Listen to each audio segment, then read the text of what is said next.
Hello, all. Testing 1, 2. I know you can hear me, but you're not seeing me for some reason. Hopefully that fixes, that corrects itself in the next couple of seconds here. I'm not sure why it's not showing correctly. Let me see. Hello, Miss Bishop 9616. Good to see you. I know you can't see me, or it looks like it's an error. Like it looks like it's blurred out on my end. Is that the way I look to you guys? Am I blurred up, blurred out? If I am, let me know. If I'm not, if you could see me fine, that's great. It's just my system. But I'm just welcome everybody to your daily word. I'm so glad to be back, right? Today we're beginning one of the most familiar, beloved, probably the most, not the most, but at least one of the most frequently quoted chapters in the Bible. So I would say it's one of definitely, I mean, the other one we just finished, Matthew 6, is very heavily quoted. Yes, okay, we're blurry. Sorry, guys. I just don't have my system set up, my normal system. But you can hear me. I apologize. I'm just going to keep on going. Otherwise, there's no fix right now that I can think of. Let me see. Let me switch over to something. Let me see if I can fix this. Give me 1 second. Let me see if I could. No. I don't know if there's going to be a fix on this, guys. Let me try one more thing. No, I'm not seeing a fix, so I apologize. Probably going to lose quite a few people. They're like, what the heck? What is this? But anyways, so Psalm 23 is definitely one of the most quoted chapters in the Bible. No doubt about it. You'll hear, okay, good. Thank you, Claudia saying you can hear me fine. Let me see if the messages are coming in. So yes, okay, yes. All right, the messages you're able to see those. Welcome, thank you. Hello, YDW family. 50-cent dollar, blurry. Yes, but Claudia Sand says, clearly hear you, Pastor. Okay, all right. Let's just go with it, right? Otherwise, I'm going to have to stop and just lose this stream. So I'm just going to keep on going. But many of us have heard this psalm mainly at funerals. I mean, that's the truth. Psalm 23 is almost every time at every funeral. I know I probably quote it at least at 90% of the funerals that I've done, Psalm 23. But you'll see Psalm 23 printed everywhere on plaques, on greeting cards, on different programs. And usually we quote it, especially at church.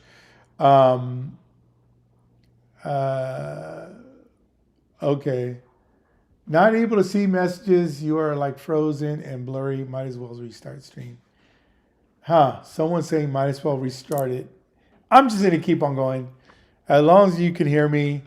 But many times, even though we will quote this Psalm 23, walking through sicknesses, walking through loss, when we're uncertain about something, or mainly when we're facing grief, right? So like I said, at funerals, you'll hear Psalm 23.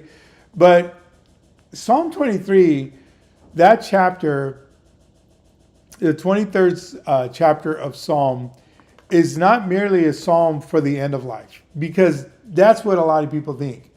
That it's not just a psalm for the end of life, but it's a psalm for every season of life. And we're going to find that out, because it's a psalm about living under the care of a shepherd. And so you're going to see as we go through this that it's not just a psalm for the end of life, but through every part of life. And so like our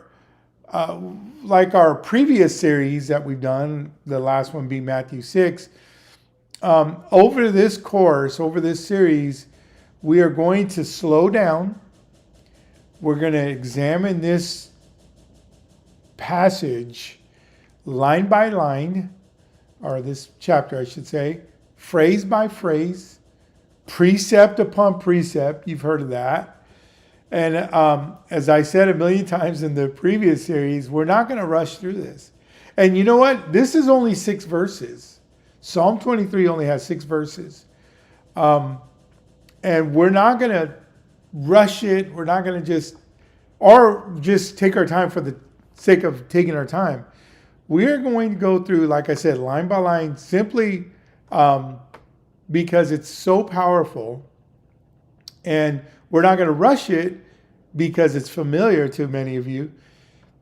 Because sometimes the most familiar passages are the ones that we need to examine most carefully. And so because this is a familiar passage, we are not going to rush it. We are going to take our time. I'll ask questions like, what do these words mean when David first wrote them? And that's really kind of how I like to do this Bible study, is I try to look at it from the author's perspective, from their point of view. So when the question I'll ask during this series is, what would a shepherd living in an ancient world have understood?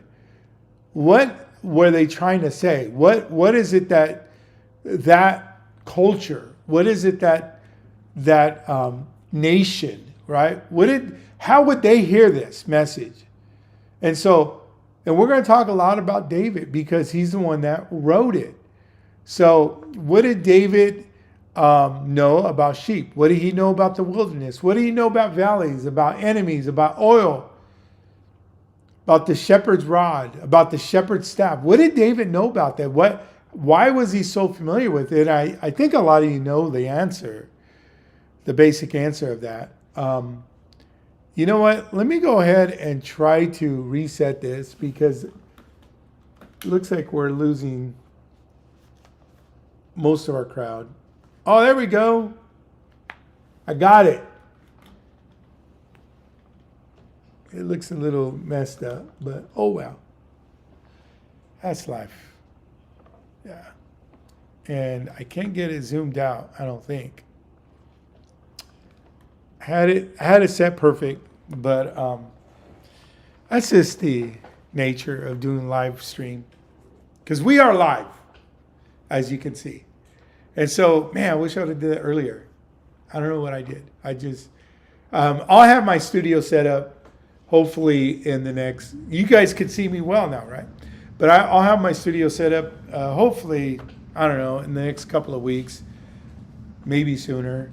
But it's a difficult process, man. It's a difficult thing to set up a studio. And so I'll have all the camera gear and lighting and all that stuff.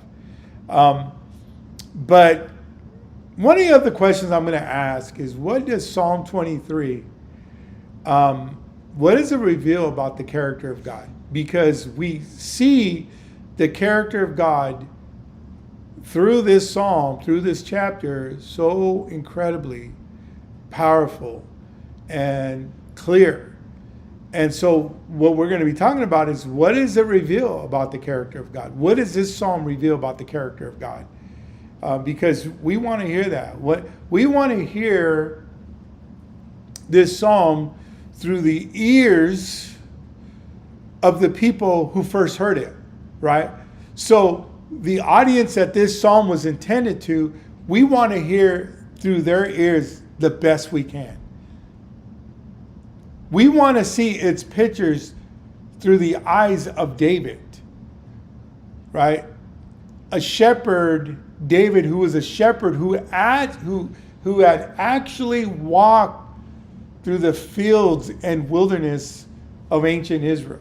And so that's the eyes we want to see this through Psalm 23. And we want to hear it through the eyes of the original audience who this psalm was originally directed to. Because we don't want to start with a modern Western. I say Western because I know we got people. We haven't got our African people back yet, but we don't want to see these pictures and the character of God explained through a shepherd and sheep through the eyes of just Americans or the Western world, or even I'd say modern world. Because when I say sheep, the majority of us will imagine a sheep on a pasture, right, in a green hill with the picket fence and woo woo woo. That's what we think of when we hear the sheep grazing, if you will, behind a white picket fence on a beautiful green farm, right? And when we talk about shepherd, I mean, how many of you know a shepherd personally? Probably 99.9% of you do not, if not all of us, right? How many of us know a shepherd personally, like someone who takes care of sheep? How many people do we know? Really? So we need to go back to ancient Israel.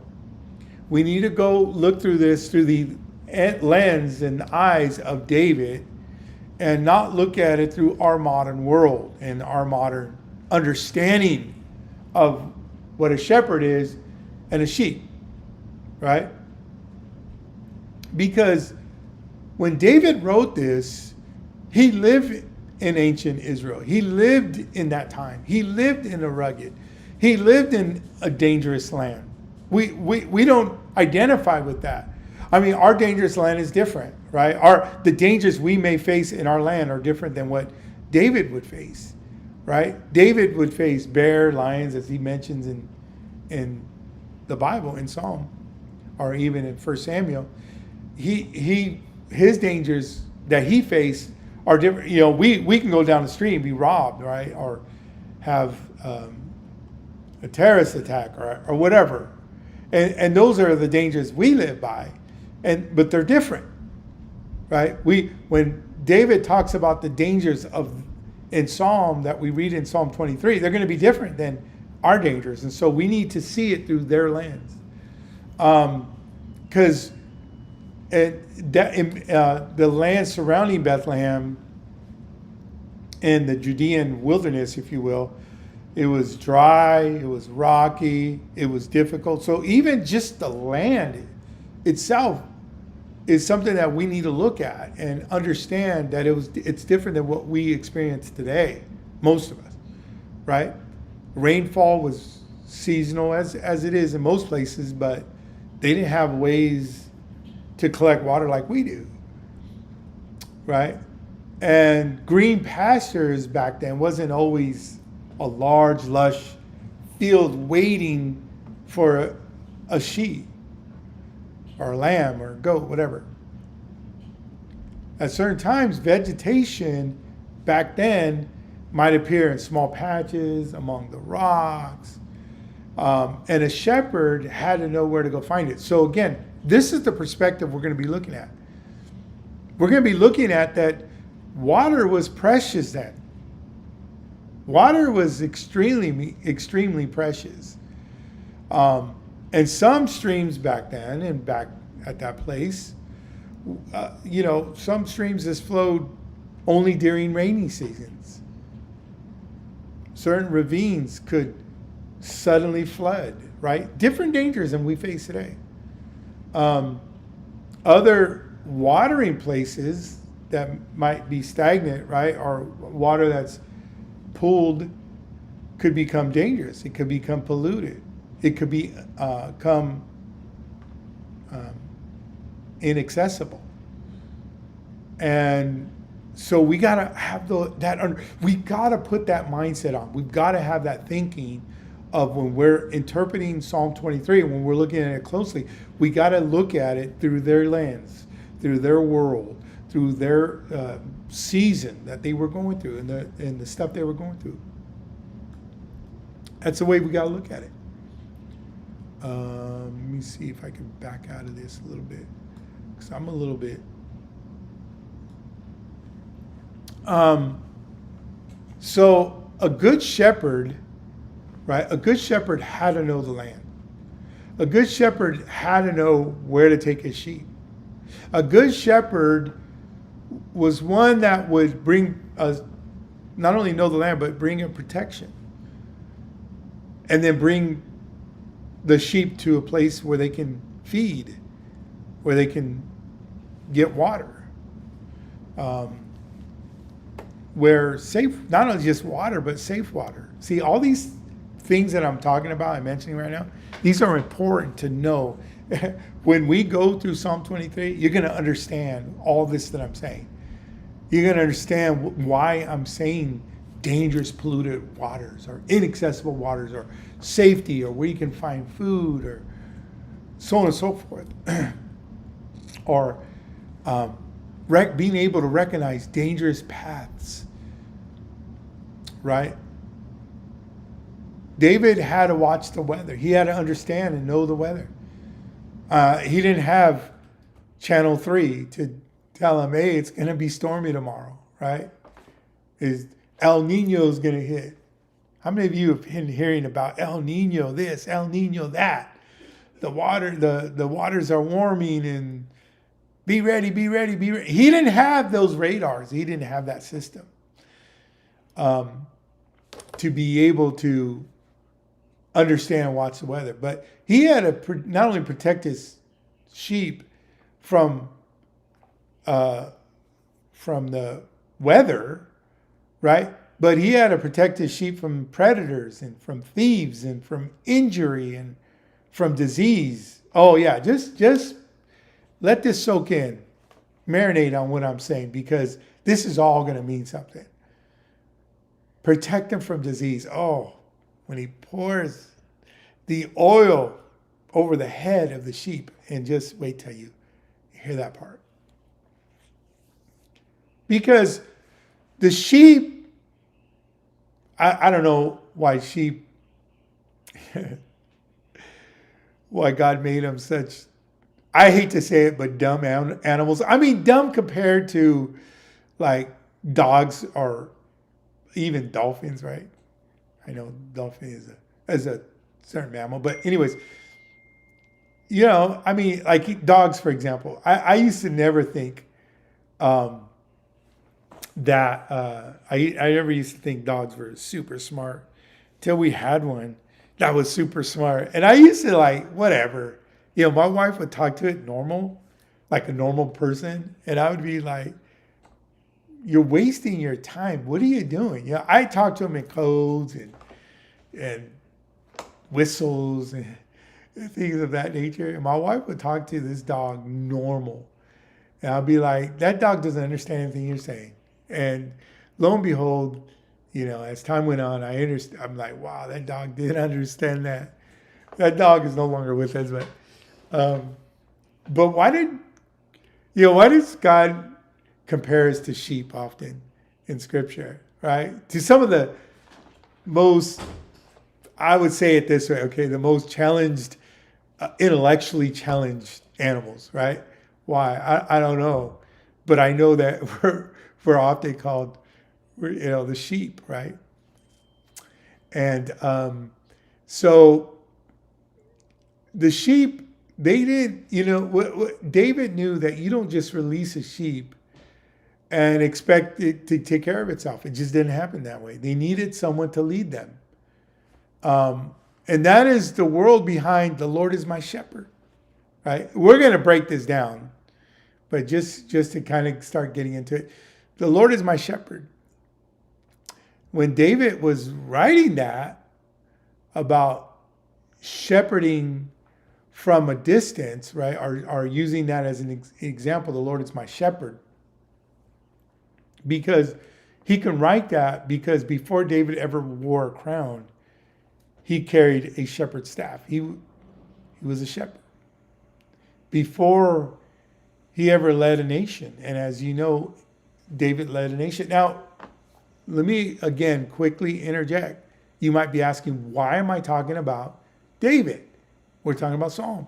Well, David is the author of Psalm, right? And we're going to get into, as we get into the experience and the knowledge of that author and how he writes Psalm 23, it's going to make a lot more sense.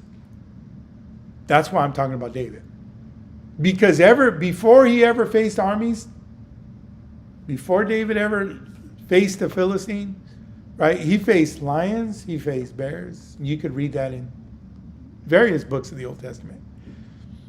Before anyone called him king, he was a young son of Jesse, tending sheep outside Bethlehem, before anyone called him a king. 1 Samuel 16, when it says that when Samuel, the prophet, when he came to Jesse's house, which is David's father, right, to anoint one of his sons, because God had instructed Samuel to go and anoint one of Jesse's sons to be the next king of Israel.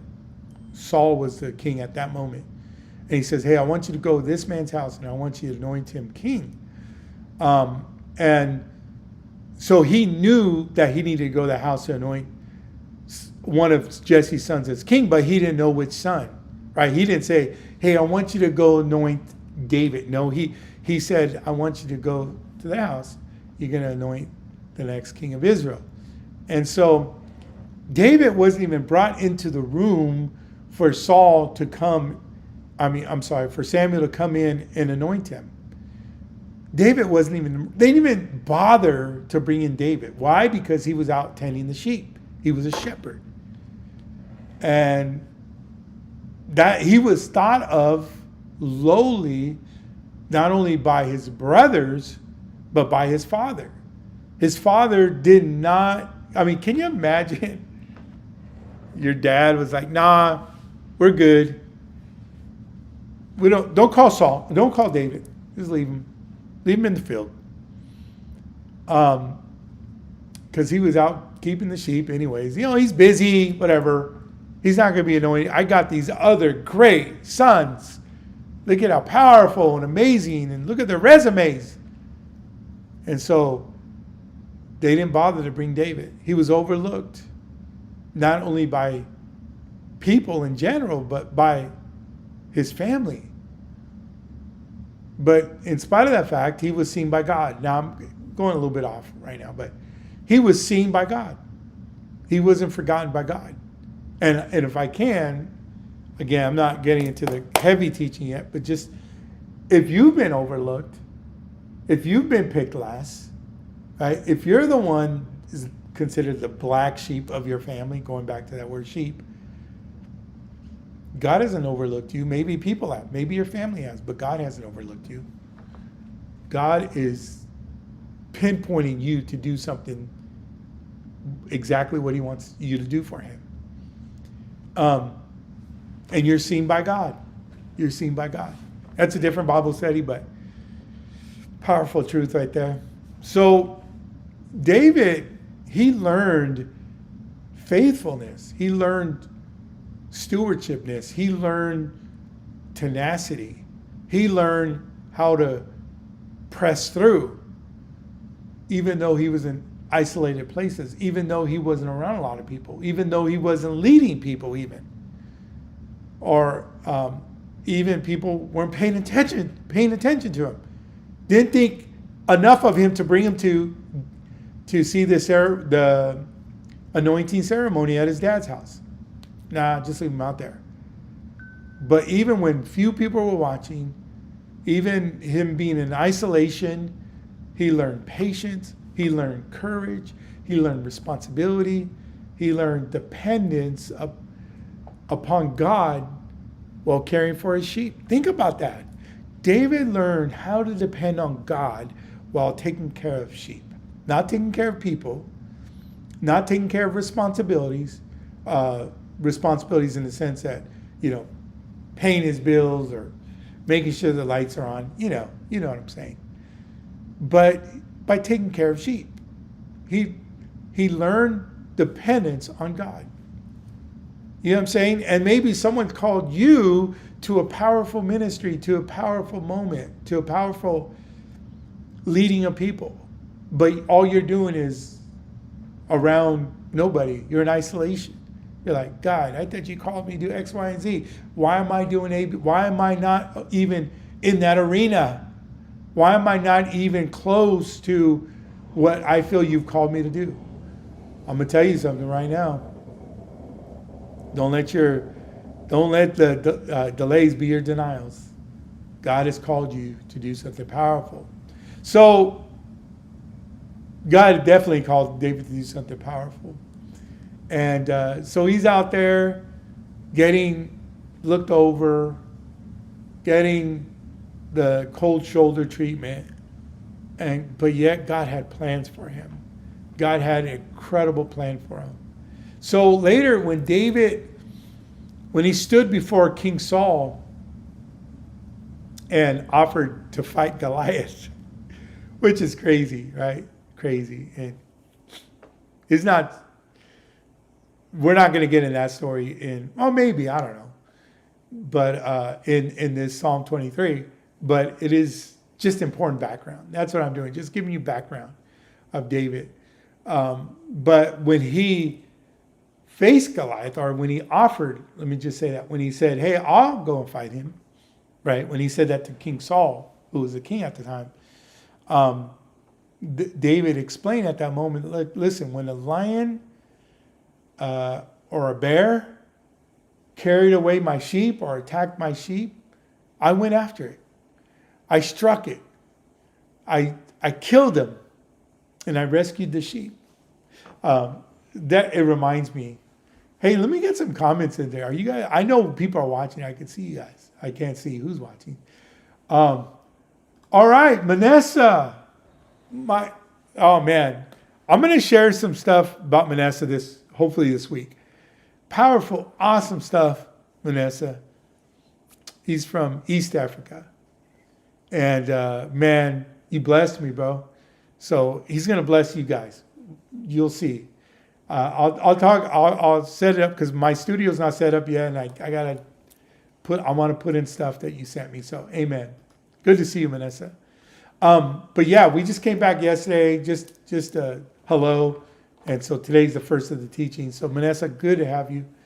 But yeah, let's get some comments. But David had already said, I know. When I'm talking about how David said that he struck the sheep or the bear and the lion, right? And he rescued the sheep. It reminds me of the movie David, the animation that just came out, I don't know, less than a year ago, I'm pretty sure. And, but anyways, so I watched it at the movie theaters, and I have to be honest with you. I probably slept through most of it. And I hate paying whatever we have to pay to go to the movie theaters, but I wanted to support, I wanted to support that movie and the ministry and whatnot. So I went, and we went, and my wife and my daughter were like, oh, it was wonderful, right? And I was just like rolling my eyes like, oh, really? I mean, they have a blank canvas, and that's the way they went. And I was disappointed. I was like, I thought it was the weakest movie ever. And then, I mean, not ever, but And then at church, we showed it, right? We had a movie night at our church, and we showed that movie. And so I said, I'm going to watch this. I'm going to watch it, right? So I watched it almost all the way to the end. I got pulled away, but almost all the way to the end. And I was like, this is awesome, man. This is a great movie. I mean, I don't know what I was just not, I was asleep, I guess. But like when he got anointed, when Samuel anointed him, powerful, man. When how they interpret it. I mean, they interpreted, not interpreted, but they put their spin on like maybe why Saul was tormented. I thought that was great, right? How David, how he was there, he could have killed Saul in the cave.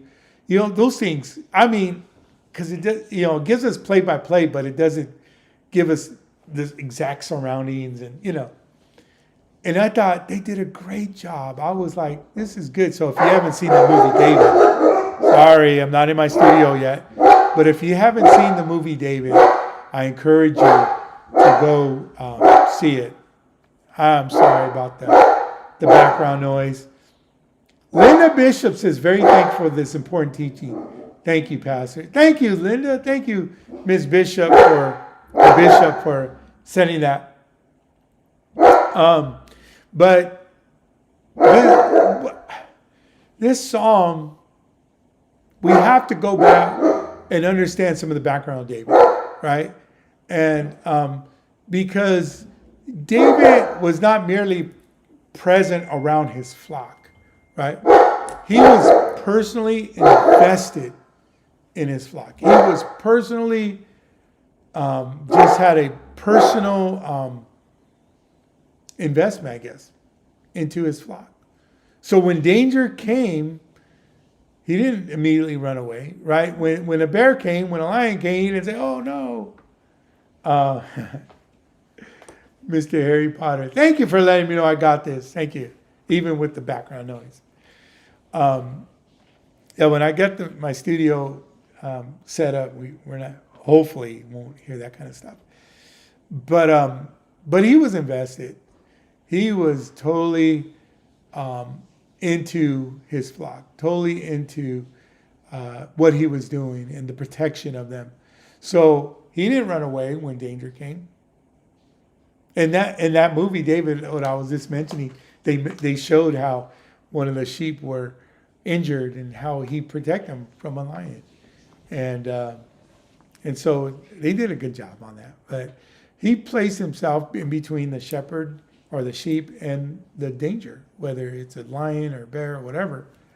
And so when David called the Lord his shepherd, right? When David said, the Lord is my shepherd, or when he called the Lord his shepherd, right? He understood the strength of that statement. He understood, oh, I'm over. Okay. All right. Guys, I'm over. We'll continue this tomorrow. I'll probably just finish up the background tomorrow. Guys, thank you. If you've never subscribed, I encourage you to do so. youtube.com/YDW today. And then also we're here every Monday through Thursday, right? From 12 noon to 12:30. That's why I'm ending right now. God bless you. We'll see you guys tomorrow.